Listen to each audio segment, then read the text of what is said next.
तो अगर आप किसी यू टर्न या टर्न में आप इतना स्टीयरिंग को रोटेट कर रहे हो, यानी एक हाफ और एक हाफ इसको फिर से वापस भी लेके आना होगा, तभी आपकी गाड़ी सीधी होगी। नहीं तो आपकी गाड़ी उसी डायरेक्शन में चलती रहेगी जिस साइड आपने स्टीयरिंग को टर्न करते वक्त रोटेट किया होगा। तो दोस्तों आ चुके हैं प्लेलिस्ट की थर्ड वीडियो के साथ। तो इस वाली वीडियो में आपको स्टीयरिंग के रिलेटेड कुछ टिप्स एंड ट्रिक्स दूंगा, तो वीडियो को लास्ट तक देखें। तो चलिए बड़ी किस देर के वीडियो को शुरू करते हैं। तो दोस्तों इस प्लेलिस्ट की फर्स्ट और सेकंड लेसन में मैंने आपको बता रखा है कि आपको किस तरह से तीनों पेडल्स को कंट्रोल करना होता है और आपको किस तरह से गियर्स को कंट्रोल करना होता है और आपको first, second, third, fourth, fifth gear में कब और कितनी रेस को देना होता है और गियर को सही से लगाना भी मैंने आपको सिखाया था। तो आज हम बात करते हैं स्टीयरिंग की। तो स्टीयरिंग के रिलेटेड कुछ बातें आपको पता होनी चाहिए। तो सबसे पहले आपको ये पता होना चाहिए कि स्टीयरिंग को होल्ड कैसे करना होता है। तो बहुत से लोग इसे गलत तरीके से होल्ड करते हैं जिससे वह स्टीयरिंग को सही तरीके से कंट्रोल नहीं कर पाते। तो स्टीयरिंग को होल्ड करना ही सीख लेते हैं पहले। तो अगर हम इसे क्लॉकवाइज समझे तो यहाँ पर है 9 और ये है 3, यानी 9 और 3 की पोजीशन। स्टीयरिंग को आपको 9 और 3 की पोजीशन में ही पकड़ना चाहिए। आपको लेफ्ट हैंड यहाँ पर कुछ इस तरह से थंब को यहाँ पर रखना होता है और राइट हैंड का थंब यहाँ पर, और दोनों हाथों से कुछ इस तरह से स्टीयरिंग को हल्के हाथों से पकड़ना होता है, कुछ इस तरह से, और इस तरह से इसको रोटेट करना होता है। आपको ना ही यहाँ से पकड़ना होता है स्टीयरिंग को इस तरह से, और ना ही स्टीयरिंग को ऊपर वाली साइड कुछ यहाँ से भी नहीं पकड़ना होता है। आपको इस तरह से, बिगिनर्स हो तो आपको इस तरह से स्टीयरिंग को पकड़ना चाहिए और आप धीरे धीरे एक हाथ से भी कंट्रोल करना स्टीयरिंग को सीखें। 9 और 3 की पोजीशन में आप स्टीयरिंग पर अच्छा कंट्रोल बना सकते हैं। और जब आप लेफ्ट हैंड से गियर को कंट्रोल कर रहे हो तो आपको राइट हैंड को कुछ यहाँ से पकड़ना होता है जिससे कंट्रोल आपका सही से बना रहता है स्टीयरिंग पर। तो बहुत से लोगों ने आपको एक ट्रिक तो स्टीयरिंग के रिलेटेड ये बताई ही होगी। जब आप पार्किंग में से इस तरह से गाड़ी को निकाल रहे हो तो आपको करना ये होता है कि आपको क्लच को प्रेस करके गाड़ी को स्टार्ट करना होता है और किसी भी एक साइड स्टीयरिंग को घुमाना होता है। जैसे अभी मैं क्लॉकवाइज आपको घुमाकर दिखाता हूं तो ये यहाँ पर ये फुली घूम चुका है स्टीयरिंग, इस तरह से यहाँ टच हो चुका है। अब आपको इसको हाफ घुमाना है एंटी क्लॉकवाइज और एक बार फुल एंटी क्लॉकवाइज घुमाकर इसको सीधा कर लेना है कुछ इस तरह से। तो अभी आपकी गाड़ी के टायर बिल्कुल सीधे हो जाएंगे।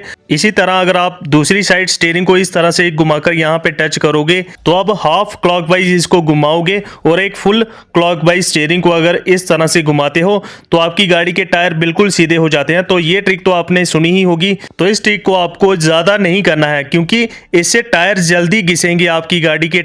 तो अभी मैं आपको बाहर चल के दिखाता हूं कि हमारी गाड़ी के टायर एक बार ऐसे करने से ही कितने घिस चुके होंगे। तो गाड़ी के बाहर आ चुका हूं। तो यहाँ पर हमने यहाँ पर कट किया था तो यहाँ पर आप देख सकते हैं कि कितना टायर एक ही बार में घिस चुका है। अगर आप बार बार इस तरह से करते हो तो आपकी गाड़ी के टायर ज़्यादा जल्दी घिसेंगे। तो आपको इस ट्रिक के अल्टरनेटिव आपको कुछ और ट्रिक को अपनाना चाहिए।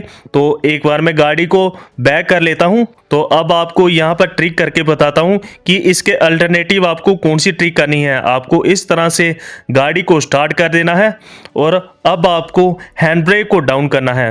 हैंड ब्रेक को मैंने डाउन किया तो फर्स्ट गियर लगाना है आपको। तो इस तरह से लगता है फर्स्ट गियर। तो अगर आपने गियर लगाना नहीं सीखा है तो आप मेरी प्लेलिस्ट की वीडियो को देख सकते हैं। तो अब आपको हल्का सा गाड़ी को आगे बढ़ाना है हाफ क्लच पे। तो मैं अब हाफ क्लच पे गाड़ी को आगे बढ़ाता हूं। तो जैसे मैंने हल्का सा गाड़ी को आगे बढ़ाया है तो आप देख सकते हैं कि गाड़ी राइट की ओर जा रही है। तो मुझे पता चल गया कि हमारी गाड़ी के टायर्स की डायरेक्शन राइट की ओर है। तो इस तरह से आपको पता लगाना है। आपको स्टीयरिंग को घुमाकर नहीं पता लगाना है, इससे टायर जल्दी घिसते हैं। आपको उस ट्रिक के अल्टरनेटिव इस ट्रिक को अपनाना चाहिए। तो अभी आप देख सकते हैं कि मैं स्टीयरिंग को अपोजिट डायरेक्शन में घुमा लिया है। तो अब मैं गाड़ी को धीरे धीरे करके स्टीयरिंग को सीधा करूंगा तो हमारी गाड़ी बिल्कुल सीधी जाएगी अब। तो इस तरह से आपको उस ट्रिक के अल्टरनेटिव इस ट्रिक को अपनाना चाहिए जिससे आपकी गाड़ी के टायर ज़्यादा नहीं घिसेंगे। तो स्टीयरिंग का बेसिक रूल आपको पता ही है कि अगर आप इसे लेफ़्ट की ओर घुमाओगे तो आपकी गाड़ी लेफ़्ट की ओर जाएगी और अगर स्टीयरिंग को आप राइट डायरेक्शन की ओर घुमाओगे तो आपकी गाड़ी भी राइट डायरेक्शन की ओर जाएगी। लेकिन आपको ये भी पता होना चाहिए कि आपको स्टीयरिंग को घुमाना कितना है। तो आपको ये पता होना चाहिए कि अगर आप इतना स्टीयरिंग को घुमा रहे हैं तो आपकी गाड़ी के टायर भी इतने हल्के से, यहाँ पर आप देख सकते हैं कि हल्का सा ही टायर घुमा है, और अगर आप इस तरह से ज़्यादा घुमाओगे तो आपकी गाड़ी का टायर ज़्यादा घूमेगा। तो अगर आप इस तरह से फुल इसको घुमा देते हो, यहाँ पर टच हो जाता है, तो इसका मतलब है कि आपकी गाड़ी का टायर जो है वो फुली रोटेट हो चुका है लेफ्ट साइड। तो इसी तरह आपको सीधा करना भी आना चाहिए स्टीयरिंग, कि आप कितना स्टीयरिंग को घुमाएंगे तो आपकी गाड़ी के टायर सीधे होंगे। तो ये 1.5 राउंड स्टीयरिंग घूमता है, तो आपको ये पता होना चाहिए कि एक तरफ ये 1.5 राउंड घूमता है और दूसरी तरफ ये 1.5 राउंड घूमता है। तो अगर आप इसे 1.5 राउंड घुमाकर सीधा करेंगे तो आपकी गाड़ी का टायर सीधा हो जाएगा। तो इस ट्रिक को आपको बार बार करना नहीं है, लेकिन आपको ये पता होना चाहिए। तो अब बात कर लेते हैं कि रिवर्स में आपकी गाड़ी का स्टीयरिंग जो है वह किस तरह से काम करता है। तो अगर इसे मैं इस तरह से क्लॉकवाइज फुली घुमा देता हूं तो हमारी गाड़ी जाएगी राइट की ओर। तो अभी आप देख सकते हैं कि राइट की ओर हमारी गाड़ी जा रही है। तो इसी तरह अगर इसे मैं लेफ़्ट की ओर इस तरह से एंटी क्लॉकवाइज इसको घुमाऊंगा स्टीयरिंग को, तो अब हमारी गाड़ी जाएगी लेफ़्ट की ओर। तो ये बहुत सिंपल सा कॉन्सेप्ट है। अगर आप राइट की ओर स्टीयरिंग को घुमाते हैं और गाड़ी को बैक करते हैं तो राइट जाएगी, और अगर लेफ़्ट की ओर रोटेट करके घुमाते हैं तो आपकी गाड़ी लेफ़्ट की ओर जाएगी। तो स्टीयरिंग के रिलेटेड एक और टिप आती है कि आप स्टीयरिंग को लॉक भी कर सकते हैं, जो कि बहुत से लोग इस फीचर का यूज़ ही नहीं करते हैं। तो आपको स्टीयरिंग को लॉक इस तरह से करना होता है, आपको गाड़ी की चाबी को निकाल लेना होता है और स्टीयरिंग को किसी भी साइड, लेफ़्ट या राइट साइड, इसको रोटेट करना होता है। तो इस तरह से मैं इसको रोटेट करता हूँ और यहाँ पर हो गया है हमारा स्टीयरिंग लॉक। तो इसे अब अनलॉक करना सीख लेते हैं। तो यहाँ पर देख सकते हैं आप स्टीयरिंग लॉक है।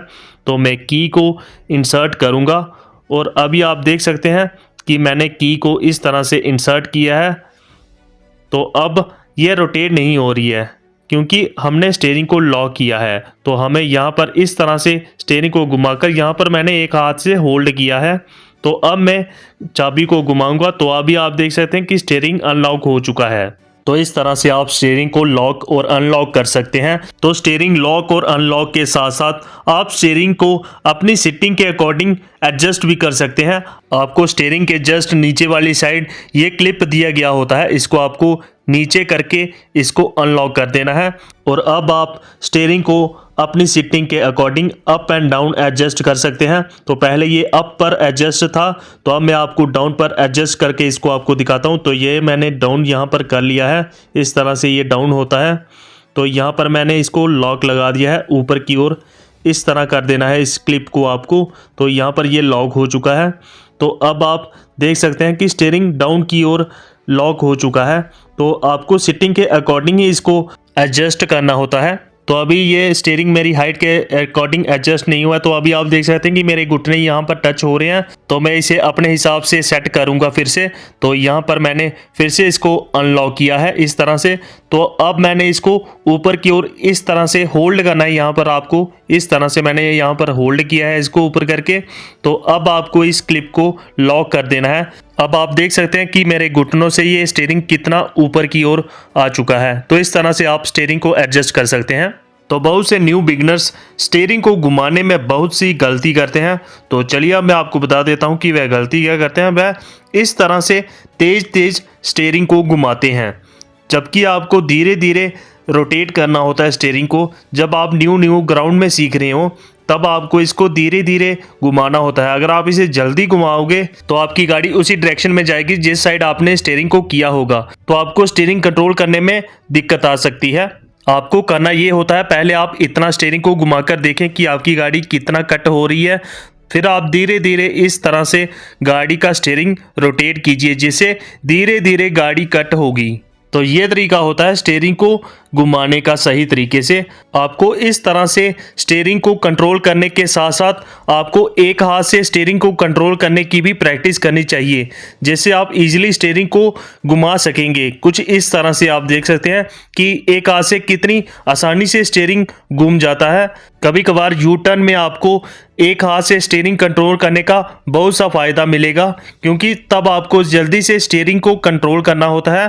तो 9 और 3 की डायरेक्शन में आप बहुत स्लोली स्टीयरिंग को रोटेट कर पाओगे, जबकि आप वन हैंड से स्टीयरिंग को इजीली रोटेट कर पाओगे इस तरह से।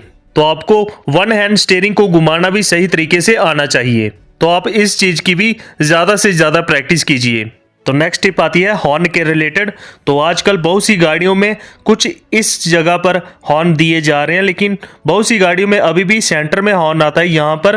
तो आपको इस तरह से हॉर्न को नहीं बजाना है, आप इस चीज़ की थंब के साथ प्रैक्टिस कीजिए। आपको इस तरह से हॉर्न बजाना चाहिए, थंब के साथ, ना कि इस तरह से, क्योंकि स्टीयरिंग के सेंटर में आपको एयर बैग्स देखने को मिल जाते हैं। आप स्टीयरिंग को सही तरीके से समझने के लिए गाड़ी को ग्राउंड में लेके जाइए और वहां पर गाड़ी को फर्स्ट गियर में चलाइए और गाड़ी के स्टीयरिंग को धीरे धीरे से रोटेट कीजिए। अगर आप लेफ्ट साइड रोटेट कर रहे हो तब भी आपको स्टीयरिंग को धीरे धीरे घुमाना है, और अगर आप राइट की ओर रोटेट कर रहे हो स्टीयरिंग को तब भी आपको स्टीयरिंग को धीरे धीरे ही घुमाना है, जिससे आपको समझ आएगा कि आपको कब कितना स्टीयरिंग को घुमाना चाहिए। स्टीयरिंग के रिलेटेड एक और टिप जो कि आपको पता होनी चाहिए, जब भी आप गाड़ी थोड़ा तेज चला रहे हो तो तब आपको इस तरह से गाड़ी के स्टीयरिंग से झटका नहीं देना है। कुछ इस तरह से आपको झटका नहीं लगाना है गाड़ी को। इससे आपकी गाड़ी अगर तेज होगी तो पलट भी सकती है। तो आपको ये गलती नहीं करनी चाहिए, आपको कभी भी झटका देकर स्टीयरिंग को इस तरह से कट नहीं करना चाहिए। तो चलिए अब नेक्स्ट टिप की बात कर लेते हैं। तो नेक्स्ट टिप आता है कि जब भी हम स्टीयरिंग को पकड़ते हैं, जब हम न्यू ड्राइविंग सीखते हैं तो हम इसे बहुत टाइटली इस तरह से पकड़ते हैं, जबकि आपको इसको नॉर्मल हाथों से इस तरह से पकड़ना होता है नॉर्मली, जिससे आप अच्छे से स्टीयरिंग को कंट्रोल कर पाओगे।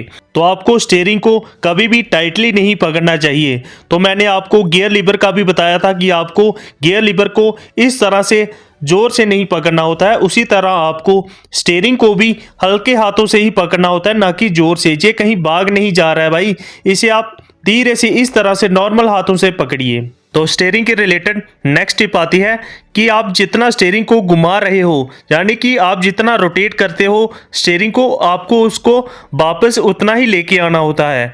तो अगर आप किसी यू टर्न या टर्न में आप इतना स्टीयरिंग को रोटेट कर रहे हो, यानी एक हाफ, और एक हाफ इसको फिर से वापस भी लेके आना होगा, तभी आपकी गाड़ी सीधी होगी। नहीं तो आपकी गाड़ी उसी डायरेक्शन में चलती रहेगी जिस साइड आपने स्टीयरिंग को टर्न करते वक्त रोटेट किया होगा। तो इस चीज़ का आप ध्यान रखिए। तो नेक्स्ट टिप आती है कि स्टीयरिंग के साथ ही आपको इंडिकेटर्स का ऑप्शन मिलता है। जो जैसे ये मैंने इंडिकेटर दिया राइट का, तो अब मैं इसे राइट की ओर इस तरह से घुमाता हूं, तो जब मैं स्टीयरिंग को लेफ्ट की ओर घुमाऊंगा तो हमारी जो गाड़ी का इंडिकेटर है वह ऑटोमेटिकली ऑफ हो चुका है, आप देख सकते हैं। तो एक बार मैं फिर से करके दिखाता हूं। तो अब मैंने लेफ्ट का किया है इंडिकेटर ऑन, तो अब मैं लेफ्ट की ओर रोटेट किया है स्टीयरिंग को, तो जैसे ही मैंने राइट की ओर किया है रोटेट, तो हमारी गाड़ी का इंडिकेटर ऑटोमेटिकली ऑफ हो चुका है। तो स्टीयरिंग के साथ आपको इंडिकेटर ऑफ करने का भी ऑप्शन मिल जाता है। और जब भी आप स्टीयरिंग को राइट की ओर इस तरह से रोटेट कर रहे हो तो आपको राइट ओआरबीएम में देखना है, और जब आप इसे लेफ्ट की ओर रोटेट कर रहे हो तो आपको लेफ्ट ओआरबीएम में देखना होता है। तो आप जिस भी साइड स्टीयरिंग को रोटेट कर रहे हैं तो आप उस वाले ओआरबीएम को चेक कर लीजिए, कहीं पीछे से गाड़ी तो नहीं आ रही। आपको दोनों ओआरबीएम को चेक करते रहना होता है, और आपको आईआरबीएम में भी चेक करते रहना होता है कि कहीं पीछे से गाड़ी तो नहीं आ रही है। तो अगर स्टीयरिंग को रोटेट करने की बात की जाए तो बहुत से लोग स्टीयरिंग को कुछ इस तरह से घुमाते हैं। तो दोस्तों इस तरह से आपको स्टीयरिंग को कभी नहीं घुमाना होता है। ये पावर स्टीयरिंग है, इसे आप 2 फिंगर से भी इस तरह से देख सकते हैं आप कितनी आसानी से ये रोटेट हो जाता है। इसे इस तरह से करने की ज़रूरत नहीं है।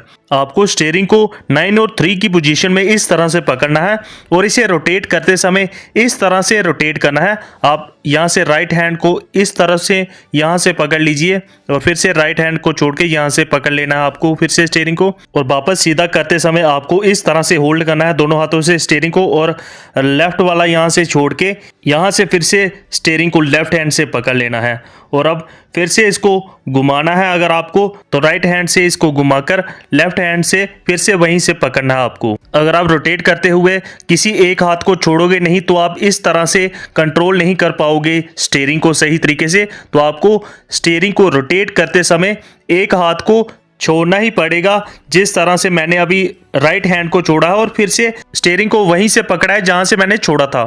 तो अगर मुझे स्टीयरिंग को राइट की ओर घुमाना होगा तो मैं इस तरह से दोनों हाथों से स्टीयरिंग को पकड़ूंगा और यहाँ से मैंने लेफ्ट हैंड को छोड़ा और वहीं से लेफ्ट हैंड को फिर से पकड़ा है। तो इस तरह से आपको स्टीयरिंग को सही तरीके से रोटेट करना चाहिए। तो इन सब बातों को ध्यान में रखते हुए ही आपको स्टीयरिंग को कंट्रोल करना चाहिए। तो अब तक आपको तीनों पेडल्स की नॉलेज हो चुकी है कि इसको किस तरह से कंट्रोल करना होता है। आपको गियर्स का डिटेल में वीडियो मिल चुका है और आज स्टीयरिंग का भी आपको पता चल गया कि इसको किस तरह से कंट्रोल करना होता है। तो नेक्स्ट वीडियो में हम देखेंगे कि गाड़ी को सही तरीके से स्टार्ट कैसे करना है और फर्स्ट गियर में हमें अपनी गाड़ी को किस तरह से चलाना चाहिए। तो होप आज का वीडियो आपको पसंद आया होगा। अगर वीडियो पसंद आया तो वीडियो को लाइक एंड शेयर करें और प्लेलिस्ट की आने वाली बाकी वीडियोस के लिए हमारे चैनल को सब्सक्राइब कर दें।